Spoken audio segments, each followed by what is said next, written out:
orqa mostni shu darajada uzib olishlik uchun sizlar nazllarda hayollaringni necha tonna bilan uzib olish mumkin.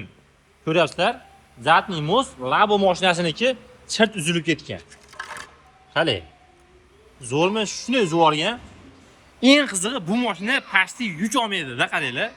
Faqat oshxonaga ishlaydi, mayda chudaga. O'rta xabonmaysa chiqaraman. Buni chiqarmasdan iloji yo'q.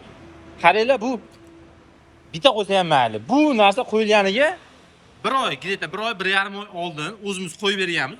Undan oldin ham xuddi shu holatda mana shu joyda uzilib ketgandi, endi bu tomondan uzib olibdi. Qana minish mumkin? Bu yana tonna yuk olmaydi, hech qancha yuk olmagan holatda. Ammo-jicha vesi og'ir. Vesi og'irlik qildimiki shu bir tomonda. Bunga boshqa mana zo'rdan qo'yib beryapmiz. Hamma yo'q redukdan joy yig'amiz, lekin bu nerealniy narsada odamlar 1 tonnadan oshiq, 1 tonna yuk bilan Toshkentga perevol oshib borib kelishadi, sinmaydi. Lekin bu o'rta quvada, o'zimiz quvada yurib turib, xuddi shu ahvolda qaranglar. Bukib pachag'ini chiqarib olgan. Yana bu ikkinchisi. Bundan oldingisini ham xuddi shunaqa qilib uzib olgan edi. Men to'g'risi ishim mobaynida birinchi marta ko'ryapman. 1 oy, 2 oyda 2 marta zatniy most uzib olgan odamni. Mana desa bitta uzilardi, bitta qo'yib berardi, shu bilan muammosi hal bo'lardi. Buni hech muammo hal bo'lmayapti.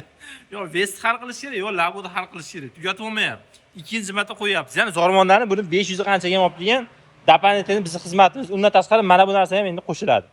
Shunaqa baquvvat o'rtoqlaring bo'lsa, shuni aytib qo'yinglar. Yana kimda shunaqa holat bo'lgan bo'lsa, hech bo'lmaydi. 2 marta uzilgan, pastga yozib qo'yish, esdan chiqmasin.